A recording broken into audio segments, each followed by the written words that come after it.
Muy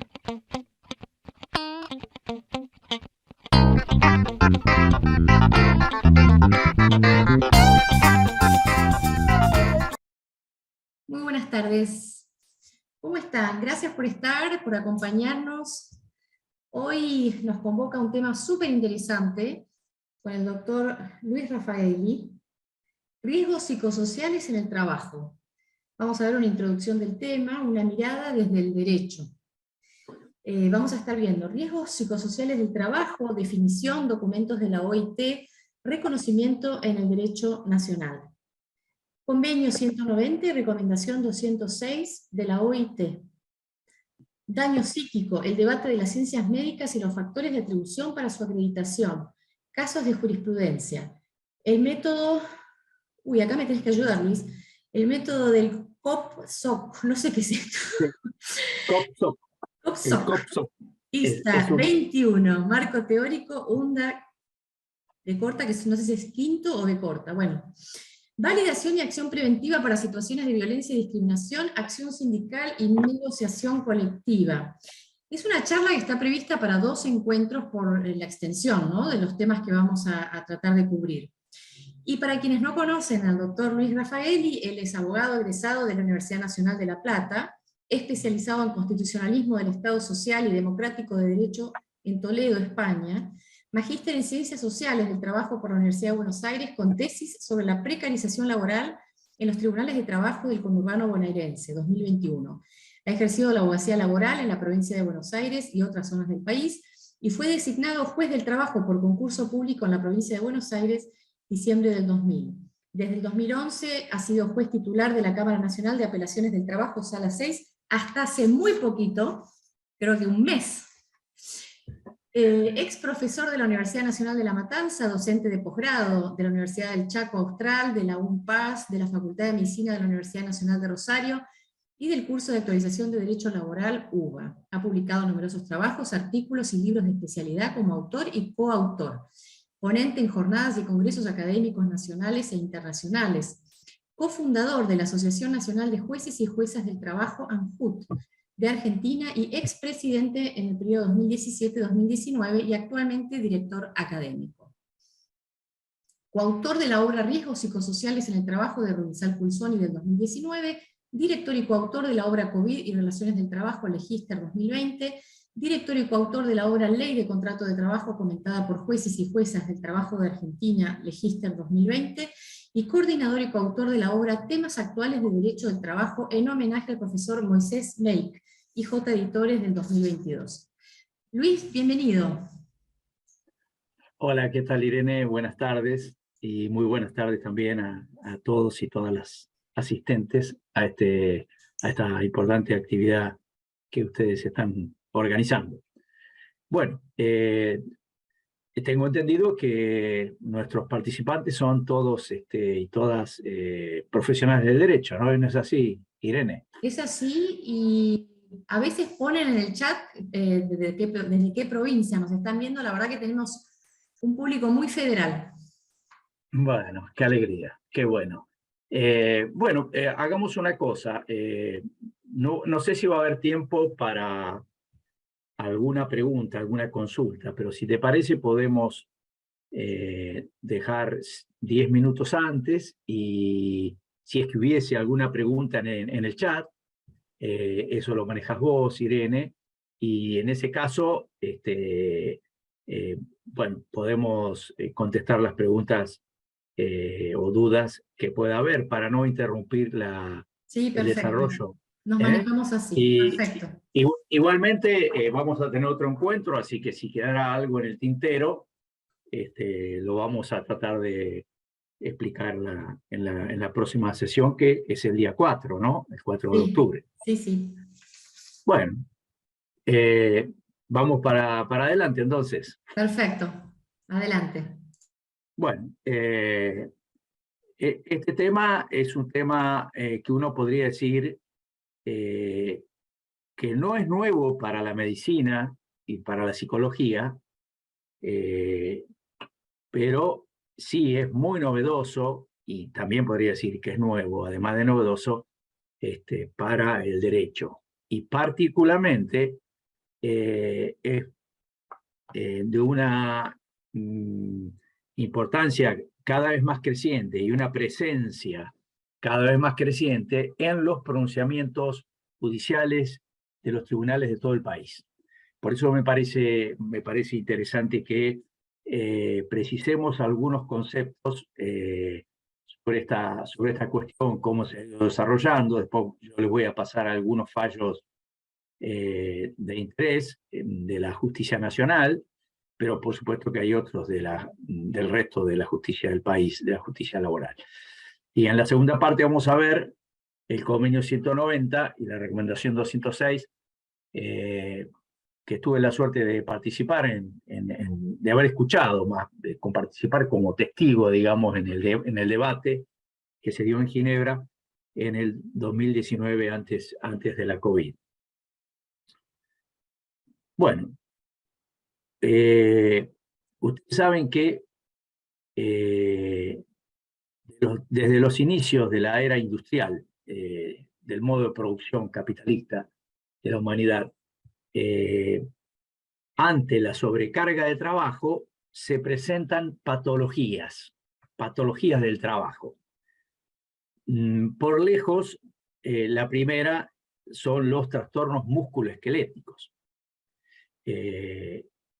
Pero nosotros hemos tenido la oportunidad de escuchar al profesor Christophe Dejour, tanto en sesiones virtuales como personalmente, y ya él ubica a lo que vendría a ser, lo que uno podría agrupar en lo que son los riesgos psicosociales del trabajo, por ejemplo, mencionando el burnout, la situación de estar quemado, la muerte súbita, karoshi, que es una particularidad que se ha dado fundamentalmente en Japón, con la producción industrial, el consumo de drogas, que es una derivación de trastornos mentales y del comportamiento. Y otra cuestión tremendamente grave, los suicidios vinculados a situaciones laborales, que ya vamos a ver que han tenido su gran manifestación en dos lugares aparentemente distintos, pero que en cuanto a los efectos que causa el modo de producción y la organización en la empresa, pareciera que tienen un nexo, una vinculación. Me estoy refiriendo a los casos de China y de Francia con el caso de Telecom. El listado de enfermedades profesionales que elabora la OIT, que es muy interesante siempre consultar, es muy vasto, pero a partir de 2010 la OIT incorpora los trastornos mentales y del comportamiento. Esto es una cuestión importante a tener en cuenta, y en esa categoría incluye el estrés postraumático, el estrés en las condiciones y medio ambiente del trabajo, fundamentalmente por lo que se conoce como ambiente laboral hostil, y el burnout, que es una especie una especie que se manifiesta individualmente, que es el burnout o síndrome del quemado. Nosotros no tenemos una ley de prevención que incorpore directamente los riesgos psicosociales, pero estamos en camino. Sí lo tienen Chile, Brasil y Colombia en su listado de enfermedades profesionales, fundamentalmente en las actividades más vulnerables para el estrés postraumático, como son los trabajadores de la educación, los docentes, los bomberos, los servidores públicos, bomberos, y los trabajadores de la salud, donde nosotros tenemos muchas evidencias de esta cuestión. Yo particularmente he dado una charla en el Hospital Piñeiro de Buenos Aires, donde el Hospital Piñeiro está pegado a lo que se conoce como la Villa 21, casi en los límites de la ciudad de Buenos Aires, pero al lado de lo que es el estadio de San Lorenzo. Y allí, porque no lo sé por teoría, sino porque me lo ha dicho su propio director, los fines de semana son tremendos. Son tremendos en cuanto a los cuadros que se presentan y la situación que viven los trabajadores de la salud.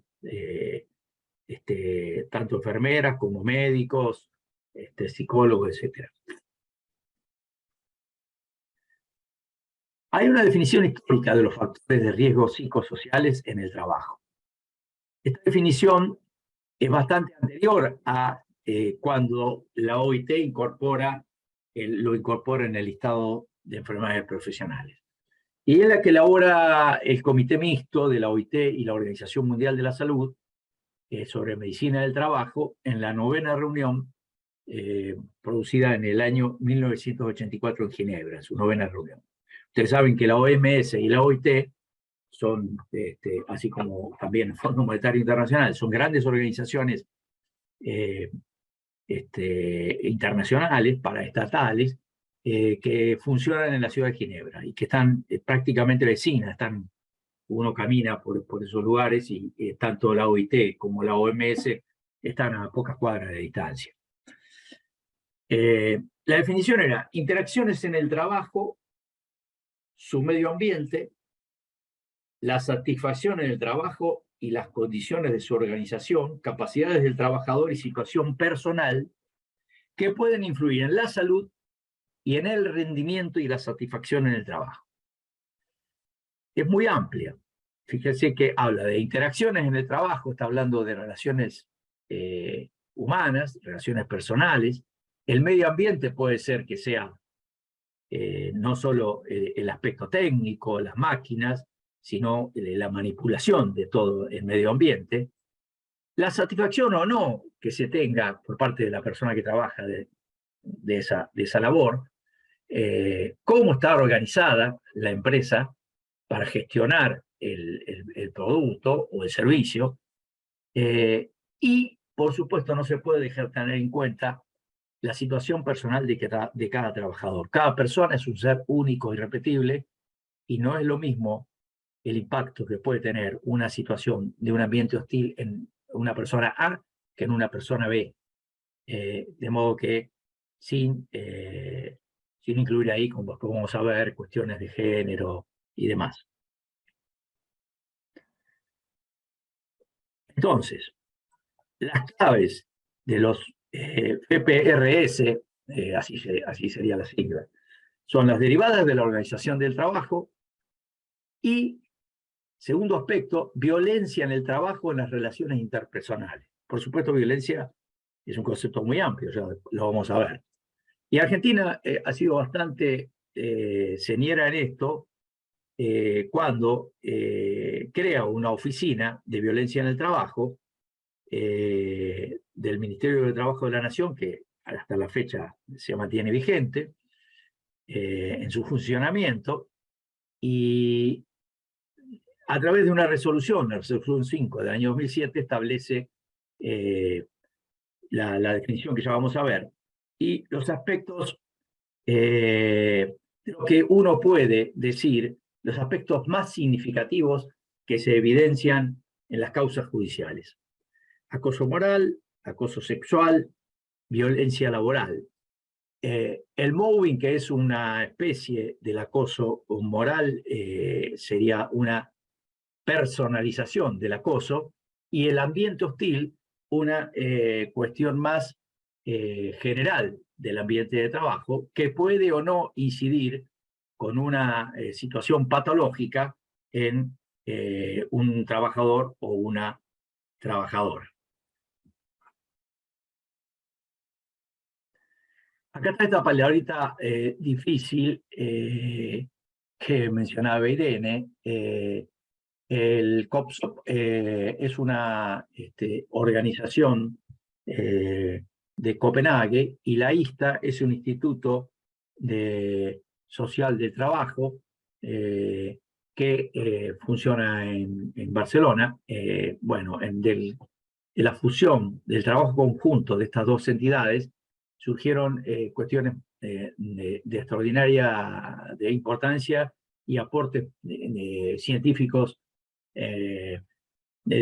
con una visión y una óptica desde distintas perspectivas disciplinares muy interesantes. Primero, afina la definición, y esto es importante porque Argentina toma la Superintendencia de Riesgos de Trabajo y la Universidad Nacional de Avellaneda, en el año 2014, toma la definición que surge del marco teórico que le da el COPSOC y el ISTAS 21, como factores originados en la organización y las relaciones interpersonales del trabajo, lo reitero porque lo que dije anteriormente, que en una interrelación dinámica generan percepciones y experiencias que pueden influir negativamente en la salud y desempeño de las personas. Hasta ahora vamos con conceptos generales y van a ver que me voy a ir dirigiendo más hacia casos particulares y después vamos a ver cuestiones procesales vinculadas con estos temas. Frente a estas situaciones, hay distintos tipos de respuestas. La Comisión Europea de 2014 ubica 4 tipos de respuestas.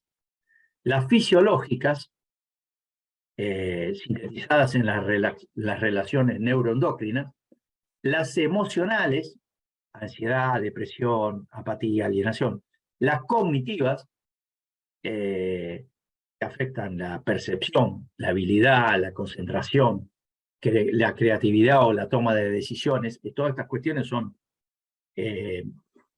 impactan negativamente en el trabajo.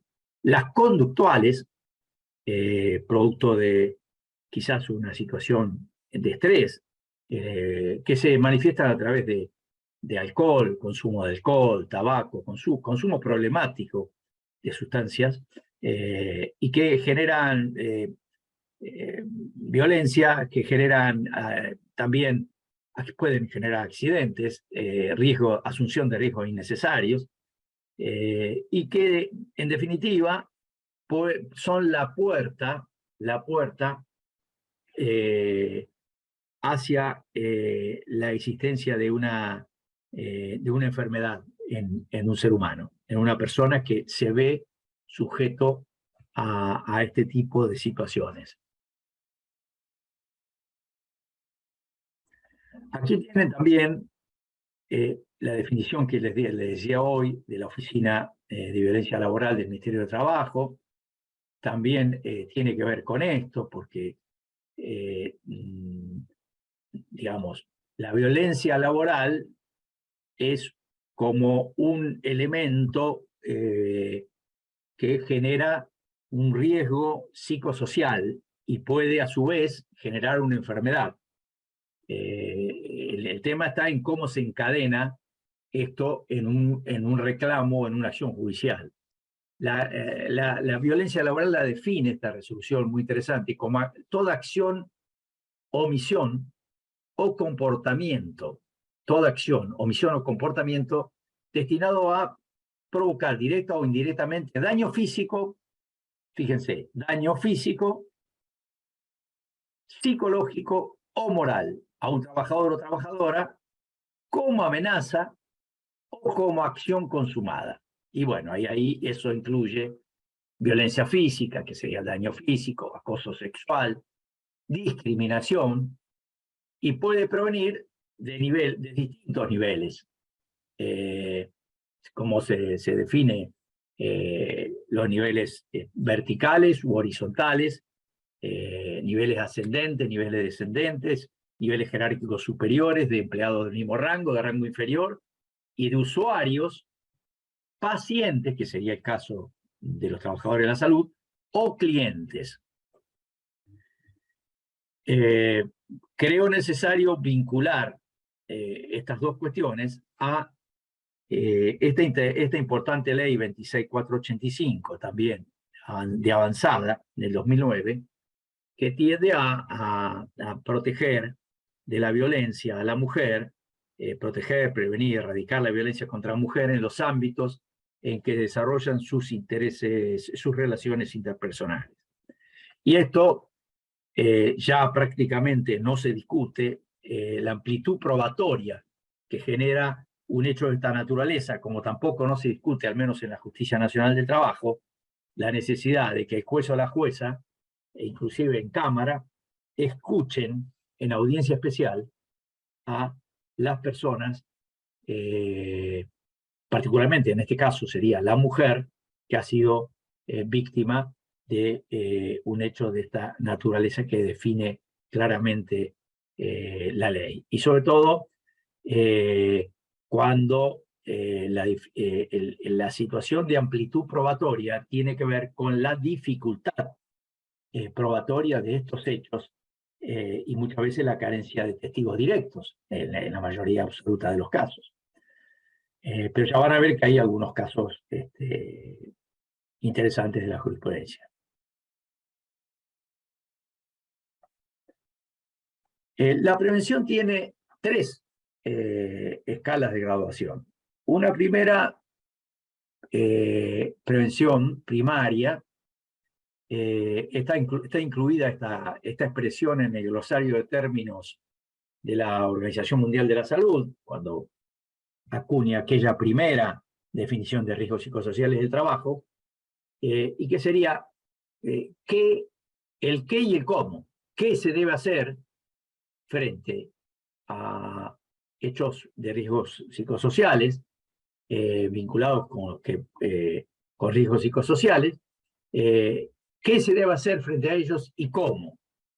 La prevención secundaria tiene que ver ya con el diagnóstico precoz y el tratamiento.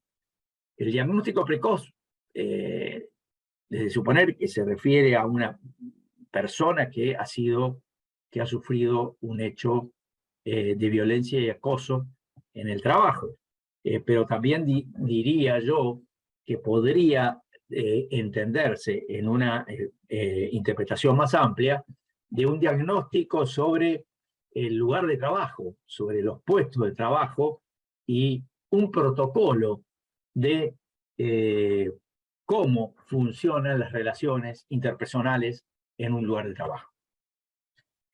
Mientras que la prevención terciaria o reparación se aplica cuando ya se ha producido la lesión y entonces ahí tenemos que utilizar elementos de nuestra legislación positiva, la rehabilitación, la reducción del daño y las terapias para, digamos, en lo posible, o hacer curar a ese paciente, hacer rehabilitarlo, o al menos reparar, si ello no es posible, reparar adecuada y equitativamente el daño que se ha producido. Acá me voy a permitir señalarles que tengan muy en cuenta este verdadero manual internacional de derecho del trabajo, que es la OG 23, o sea, la Observación General 23 del año 2016 del Comité de Derechos Económicos, Sociales y Culturales y Ambientales de la ONU, que viene a ser el reglamento del artículo 7 del Pacto Internacional de Derechos Económicos, Sociales, Culturales y Ambientales sería ahora, porque si bien la sigla, si ustedes van al 75 inciso 22, incorpora el PIDES, la realidad es que hoy, y ya hace por lo menos 3 años, ya no se habla de PIDES, sino que se habla de PIDESCA. O sea, la cuestión ambiental está incorporada a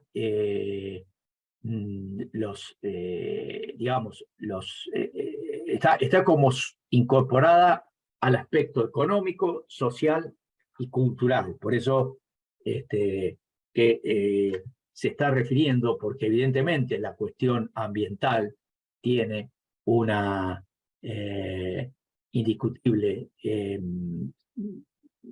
posibilidad de ocasionar daños a las personas, a las poblaciones, etcétera, etcétera. Y por tanto, se la incorpora también en las condiciones de trabajo equitativas y satisfactorias. Esta observación tiene 80 puntos y se la recomiendo realmente que la lean porque tiene aspectos que hacen al despido y aspectos que hacen a las enfermedades laborales y a los accidentes de trabajo.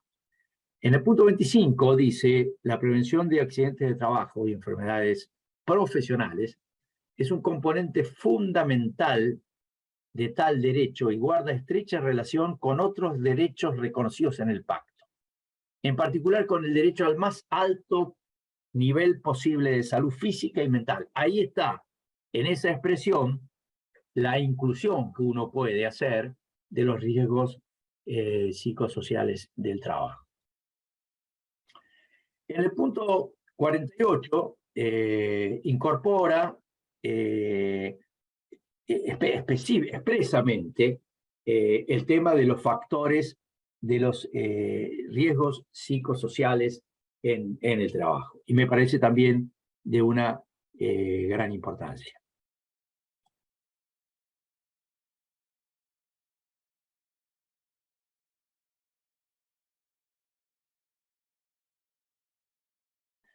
Aquí incorporé esta diapositiva en una cuestión que es muy actual y que me pareció muy interesante esta observación que hace Instituto de Seguridad Laboral del Ministerio de Trabajo y Previsión Social de Chile, que lo lanzó en plena pandemia o ya casi saliendo de la pandemia, pero va todavía de año 2021. Y como el teletrabajo es una nueva modalidad laboral absolutamente instalada en el mundo y también en Argentina, me pareció de interés. Por supuesto que esto es como un manual, es interesante verlo, lo pueden encontrar rápidamente en Internet, pero yo seleccioné estos 3 aspectos, o 4 serían. El riesgo para la salud mental, los riesgos que genera para la salud mental el teletrabajo, el estrés que puede producir,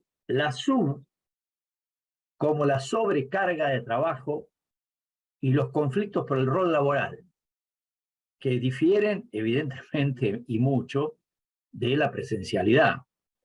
Entonces, es como un aspecto a tener en cuenta por los operadores jurídicos, por la empresa, por el sindicato, por el Estado a través de la autoridad, tanto del Ministerio de Salud como del Ministerio de Trabajo, estas cuestiones, los riesgos para la salud mental, los riesgos sobre la salud física, que requieren organización y planificación del trabajo y pausas en la jornada, el control que no sea arbitrario de los horarios de trabajo y lo que es el famoso derecho a la desconexión fuera de un determinado horario y fuera de los días que no se trabaja, como el descanso hebdomadario, semanal y los feriados y francos.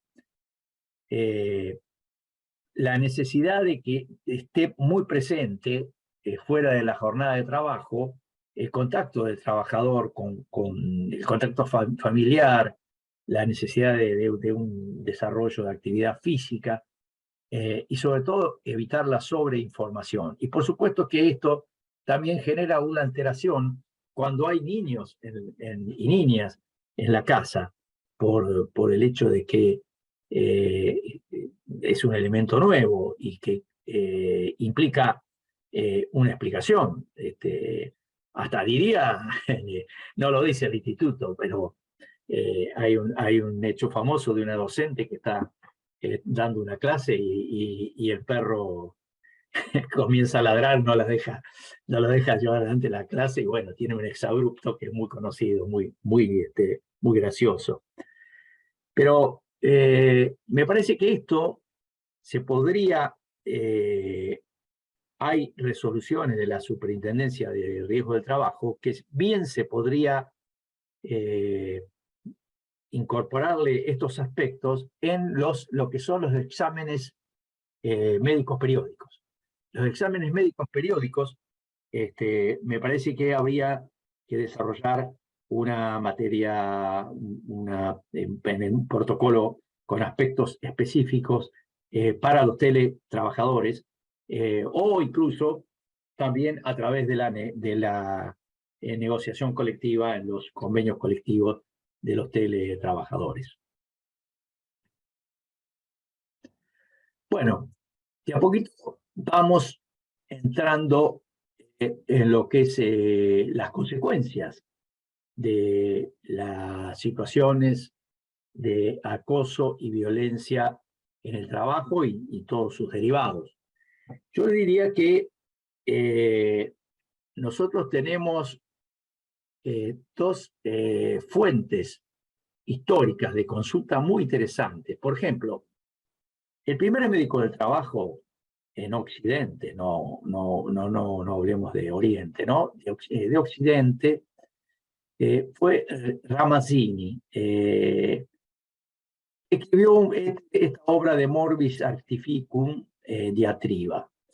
Es muy interesante la traducción que hizo el Instituto Nacional de Seguridad e Higiene del Trabajo de España. Es muy interesante porque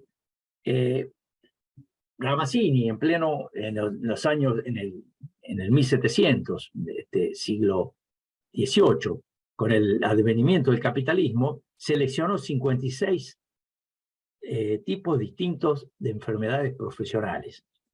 Y entonces, es como una referencia. A ver, si ustedes van a hacer un trabajo sobre riesgos psicosociales, sobre enfermedades laborales, accidentes de trabajo, tienen que saber, tienen que conocer la obra de Bernardo Ramazzini. Y también hay que conocer el aporte jurídico que hizo Vialet Massé. Vialet Massé, en 1904, ese genial catalán, estableció, él escribió ese gran informe sobre el estado de las clases obreras argentinas, de 2 tomos, y él decía que a nadie puede perjudicar su empleo, profesión, ocupación o trabajo, que todo esto significa la palabra oficio, empleada en el texto latino. Fíjese que esto también, hoy, en aquel momento no se hablaba de riesgos psicosociales, obviamente, pero hoy sí nosotros podemos decir que tampoco, que no solo no te vas a lesionar una pierna, un pie, una mano, un brazo, la vista, sino que tampoco es que en el trabajo te vas a volver loco, o en el trabajo vas a ser objeto de violencia moral, de acoso sexual, de un ambiente nocivo, de una persecución al grupo, al colectivo o individual. Entonces, nos decía sabiamente Vialet Massé, que el patrón al hacer el contrato de trabajo se obliga tácitamente a conservar sano y salvo al obrero. De ahí que todo accidente de trabajo hace presumir una violación de ese deber, que pone la presunción a cargo del patrón y no del obrero, y luego lo vincula con los artículos 897 y 902-906 del Código Civil de Vélez.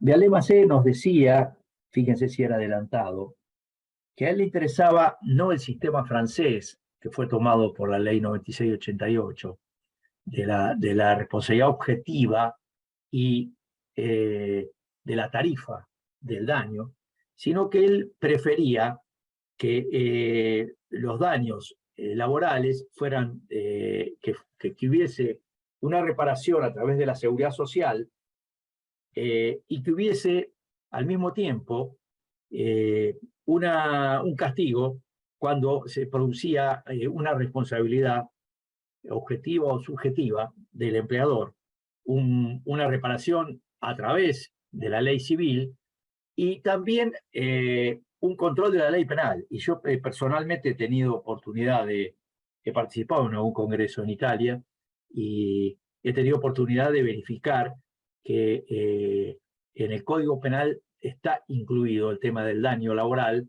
y genera esa tipología, genera digamos, un cumplimiento importante del empresariado italiano, al menos aquellos que están en la formalidad, que es la mayoría, en la formalidad económica y laboral, y genera una obligación de cumplir con todas las normas vigentes, seguros, etcétera, etcétera. De lo contrario, bueno, es un tipo penal, genera condena penal, además de la responsabilidad civil. Bueno, acá tenemos la definición de daño psíquico. A mí me gusta la definición de Mariano Casteca. Es una definición ya que tiene sus años, de 1989. Él dice, forma de deterioro o disfunción o disturbio o alteración o desarrollo psicógeno o psicoorgánico de las personas que impactando sobre sus esferas, fíjense, 3 tipos de aspectos que puede afectar: lo afectivo, lo intelectivo y lo volitivo. Es decir, hay una conexión con ese concepto trabajado también por este protocolo del COPSOP ISTAS de Copenhague de Barcelona. Y el daño psíquico puede ser una injuria, un traumatismo o una lesión que tenga entidad, ¿no?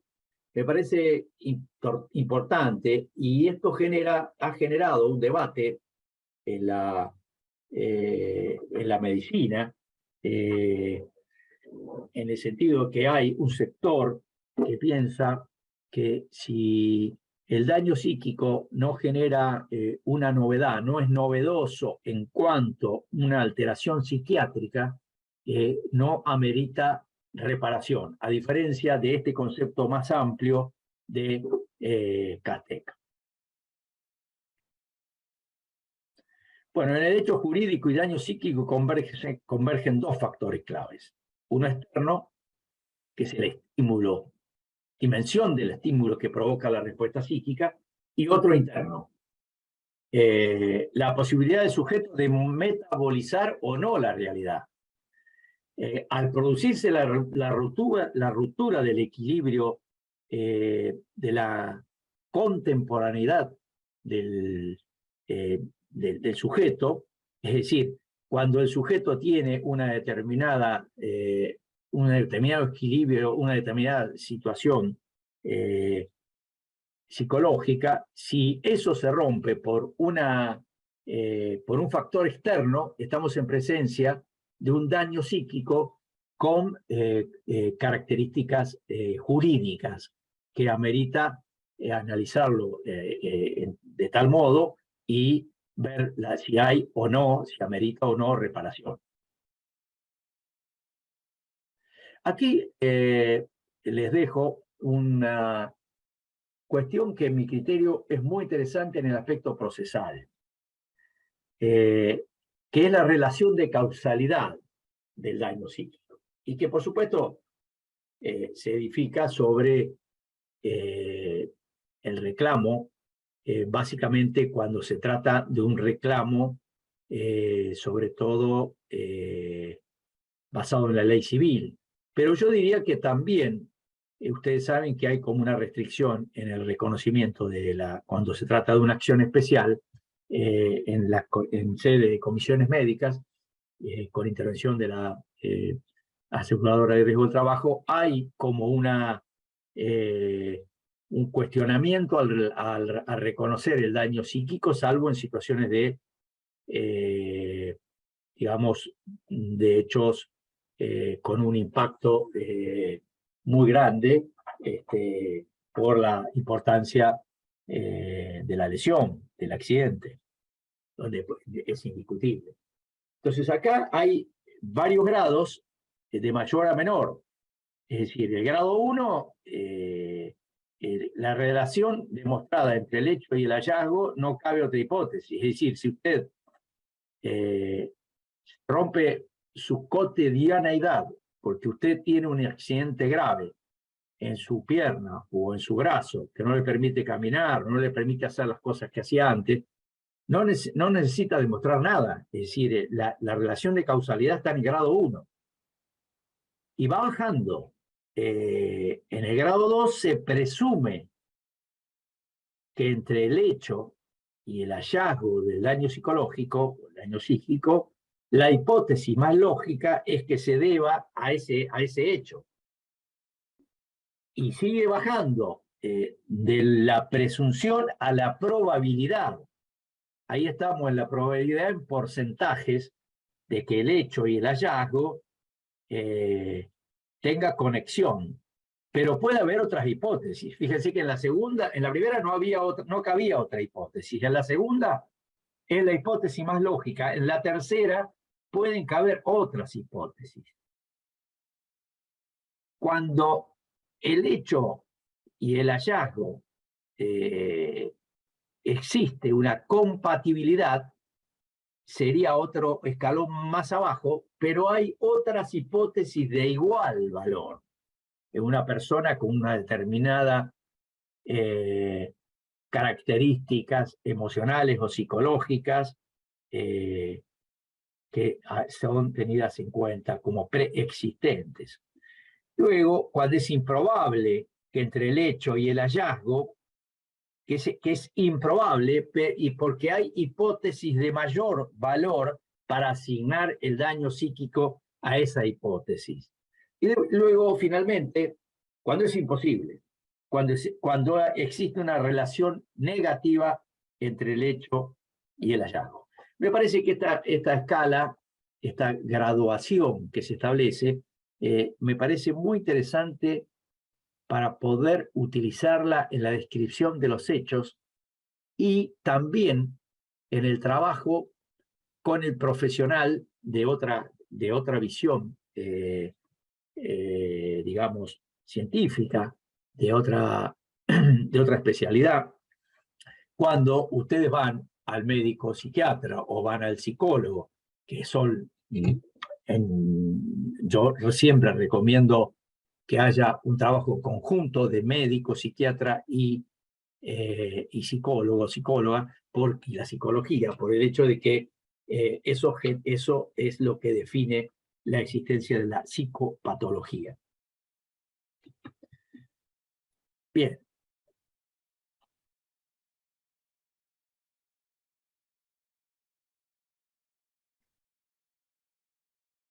Ustedes saben que en el baremo de la ley 24.557, a través del decreto 659 del 96,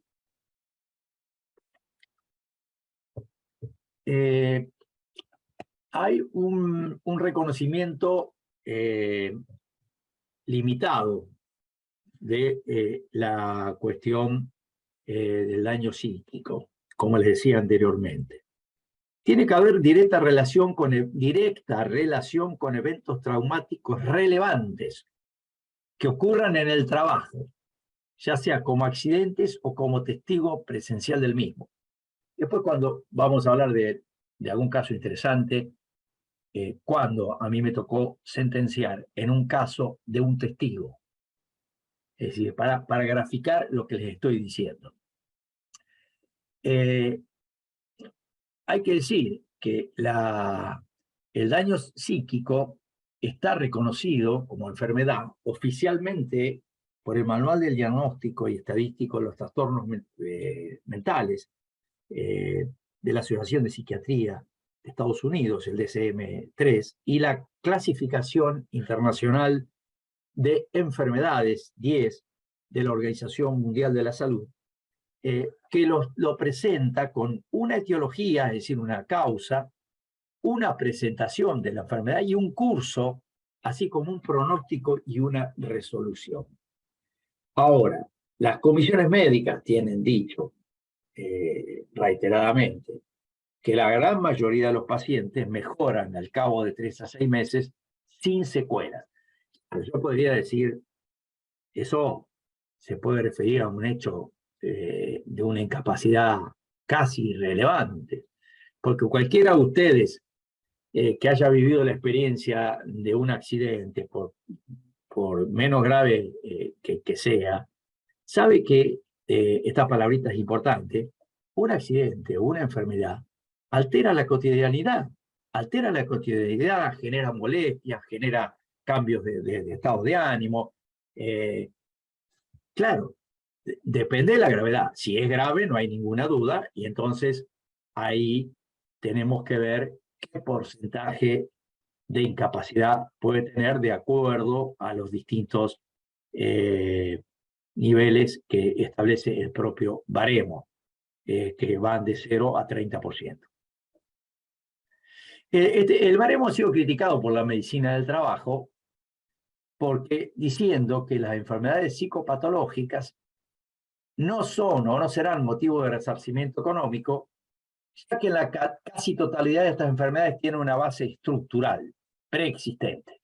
Por eso que cuando ustedes tienen un caso y van a consultar a un psicólogo o un psiquiatra, que es lo ideal, tienen que tener en cuenta este aspecto, que no les puedan decir luego el perito, y ya lo van a tener en la causa, que ese daño psíquico tiene que ver con la personalidad con, de la víctima y con un hecho preexistente.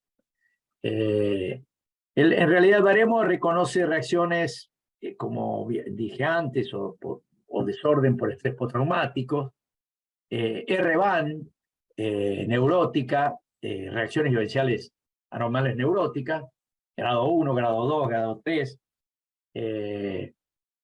estados paranoides, depresión psicótica con nexo causal específico relacionado con el accidente de trabajo, no menciona las enfermedades laborales, y descarta causas ajenas como personalidad predisponente, factores socioeconómicos, familiares, etc. La RT no considera secuelas psíquicas o las consideran como sustrato previo e inculpable.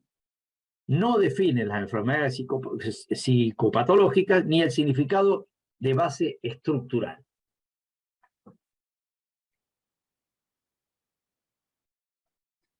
Bueno, las reglas, hay un baremo en este aspecto también muy interesante que yo normalmente lo consulto, que es el de Castex y Silva, que tiene arranca con el nivel 1 leve, el nivel 2 moderado, grave o severo y gravísimo, que no lo tiene el baremo de la ley de riesgo del trabajo.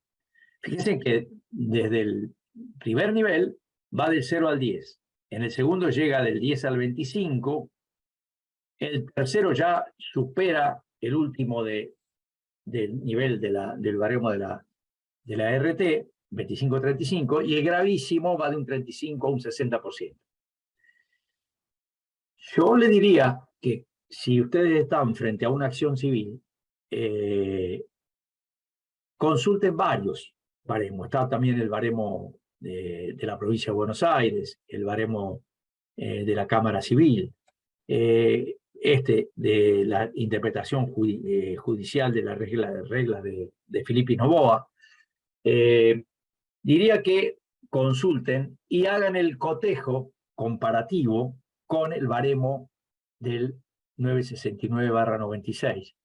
De tal manera que ello permita, en caso de que el baremo o la tabla de evaluación de incapacidades sistémico no sea una respuesta adecuada al daño que sufre la víctima, poder plantear al juez, poderle plantear al tribunal, al juez, jueza, poderle plantear la inaplicabilidad de ese baremo y la sustitución por otro baremo que refleje la gravedad de la lesión. Bueno, Seguramente nos van a quedar para la próxima clase ver algunos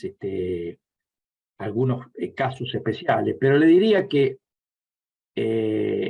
aquí estamos temas adoptados o tratados por la jurisprudencia con aplicación de, no sé si inversión de la carga probatoria, pero sí de un análisis dinámico de las cargas probatorias. El burnout vinculado con el estrés, el mobbing vinculado con la persecución personal, el trato injurioso, el abuso de poder, las condiciones hostiles, el ambiente laboral tóxico. Muchas veces en el relato de las demandas hay una confusión en el relato de los hechos.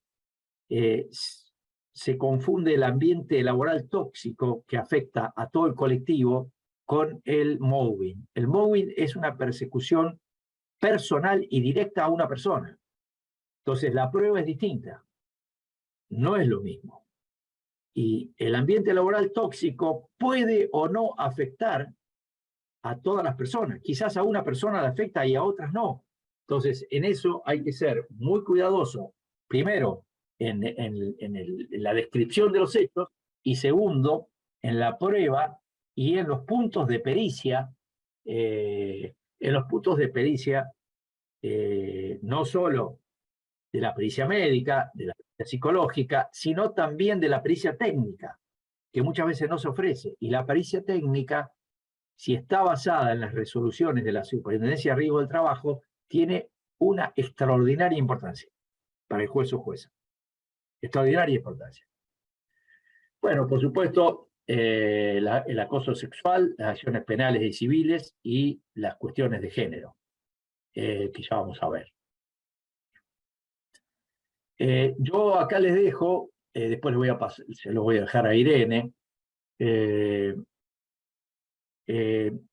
varios casos, ahora no va a haber tiempo de verlos, en todo caso vamos a arrancar con eso la próxima clase, que son realmente interesantes. Acá hay varios casos muy recientes, casos del 2021,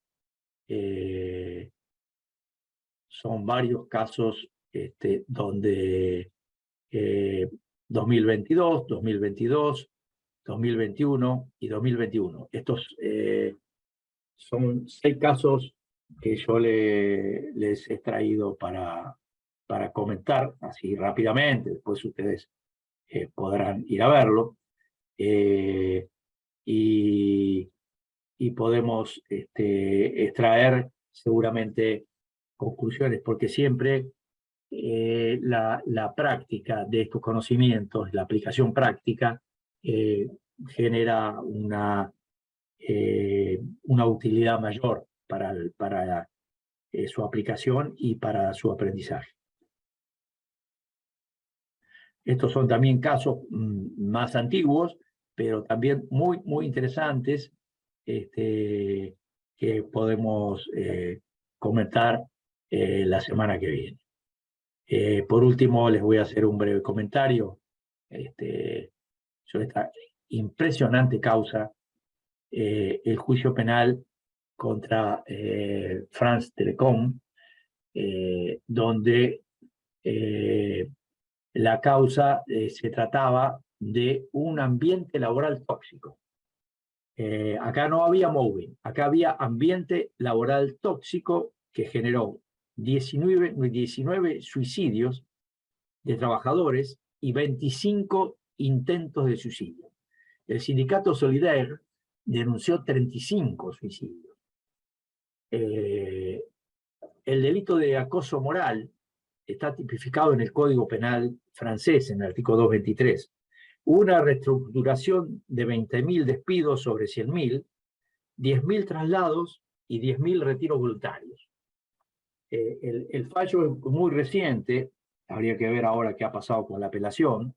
Se conoció en diciembre del 2019, se encuentra en instancia de apelación, y el convenio 190, que también vamos a ver, es plenamente aplicable en el sentido digamos, laboral y de los riesgos psicosociales.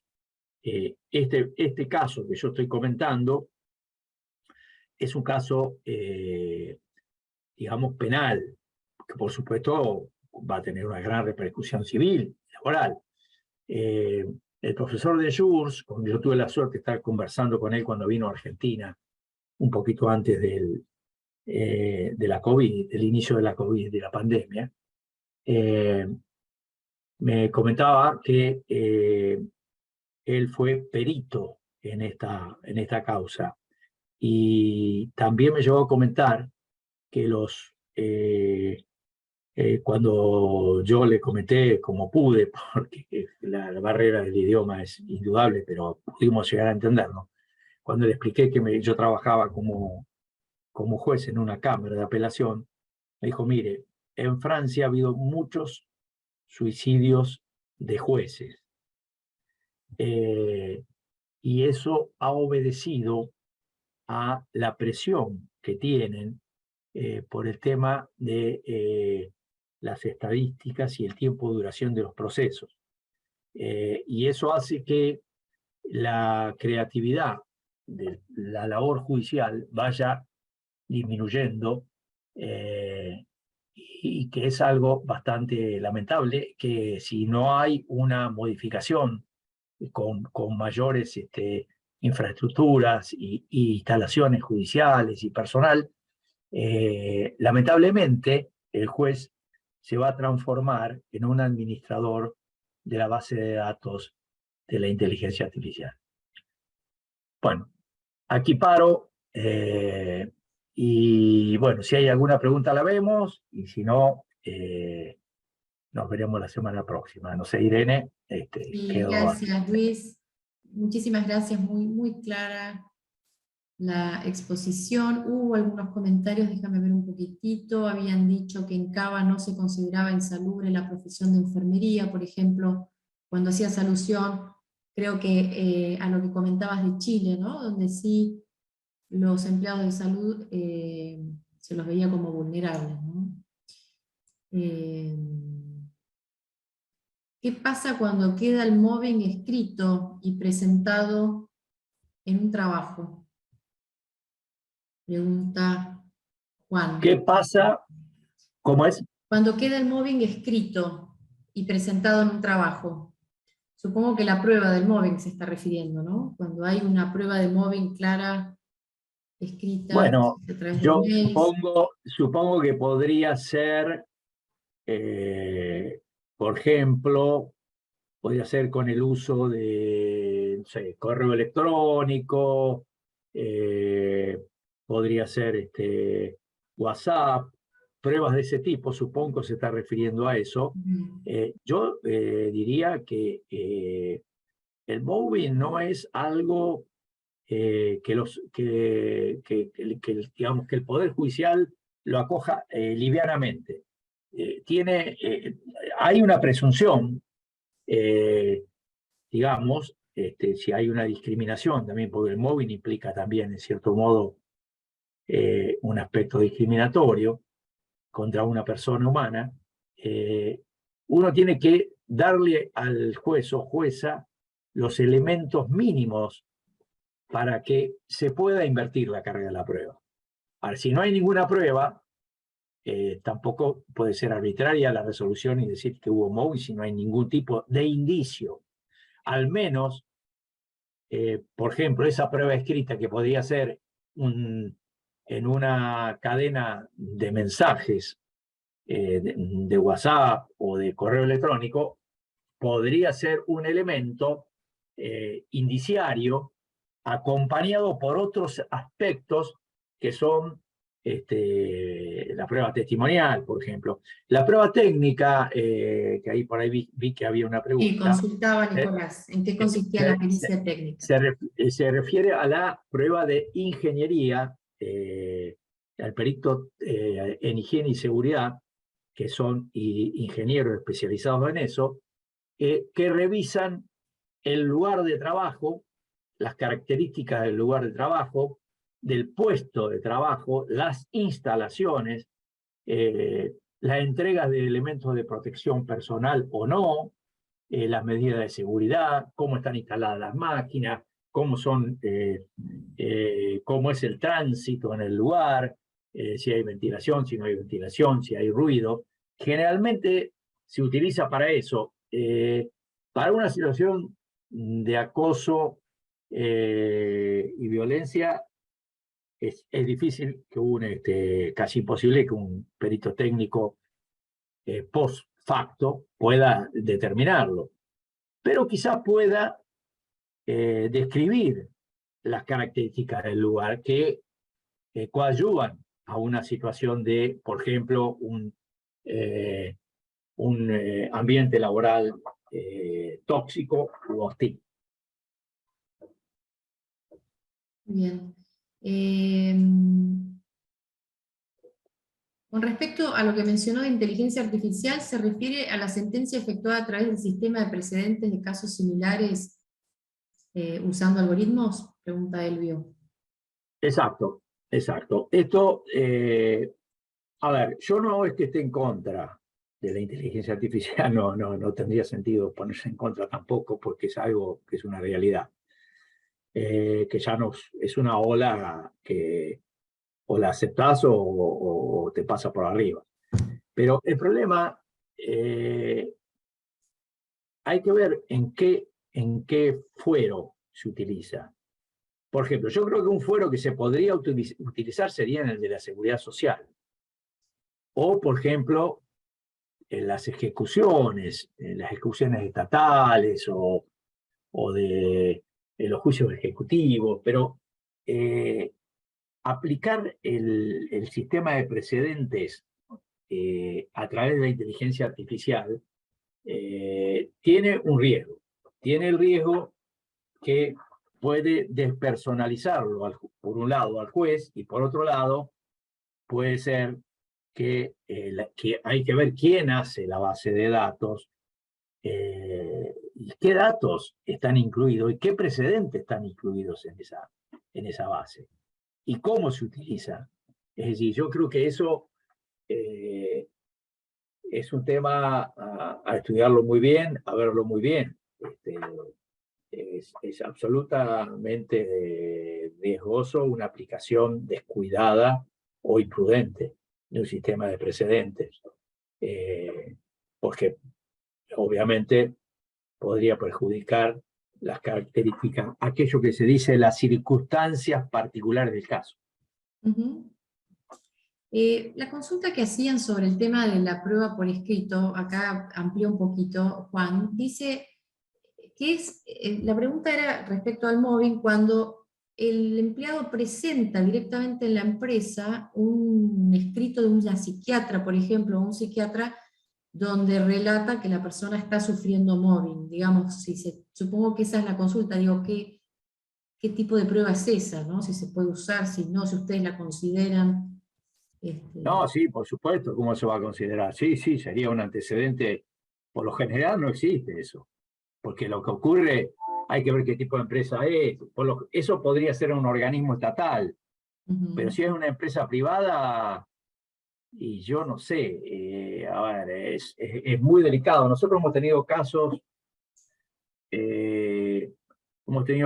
en el cual una persona que había acusado sexualmente a una empleada, un gerente, casi un CEO de una empresa extranjera, en un voto al que acompañé, un voto del doctor Fernández Madrid, aplicó la inversión de la carga de la prueba y la carga dinámica de la prueba por determinados indicios que había en el desempeño y en el lugar de trabajo, que se pudo reconstruir respecto a algunos testimonios, porque los hechos se producían solamente en presencia del acosador y la persona acosada y la víctima. Bueno, la empresa, con una muy buena actitud, receptó, en este caso hubo una denuncia una denuncia de la víctima y también del sindicato. Y la empresa despidió a esta persona y esta persona inició una demanda, considerando que el despido era arbitrario.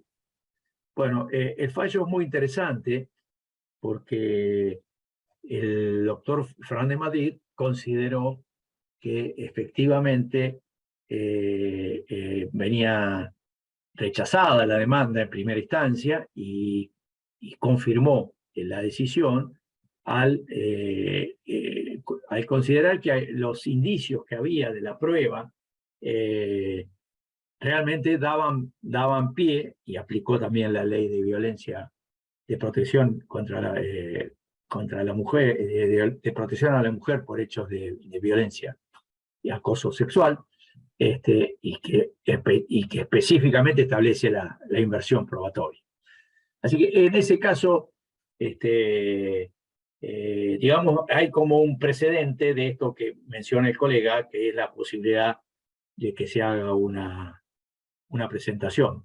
Me parece que sí, que sería, dependiendo, reitero, de las características del lugar de trabajo, sería un elemento muy interesante como para fijar una posición, ¿no? Una postura.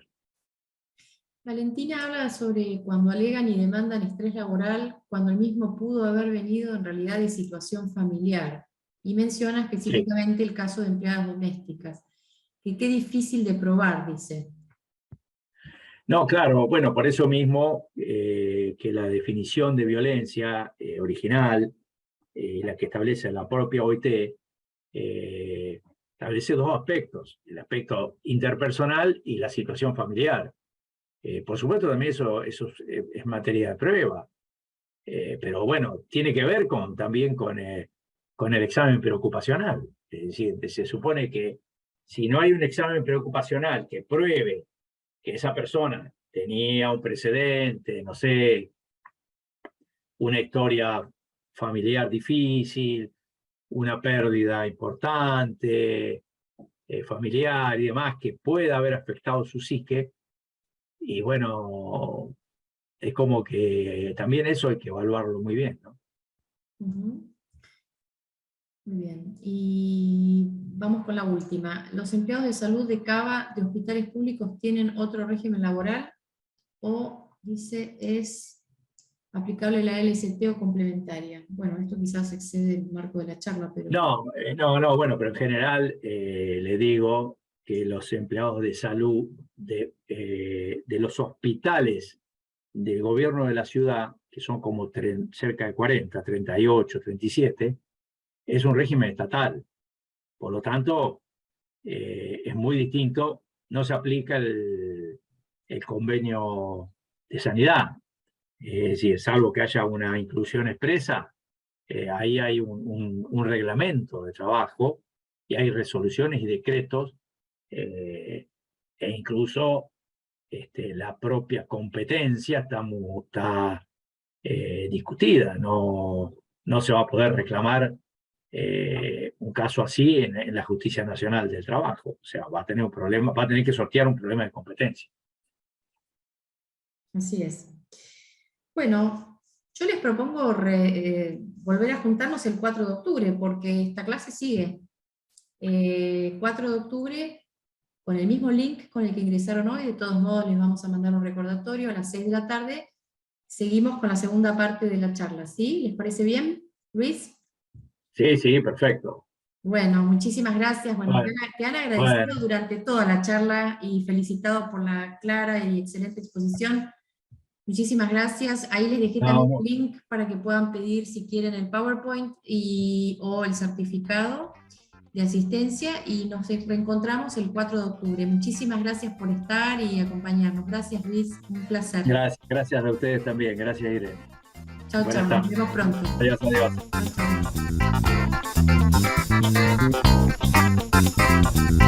Chao.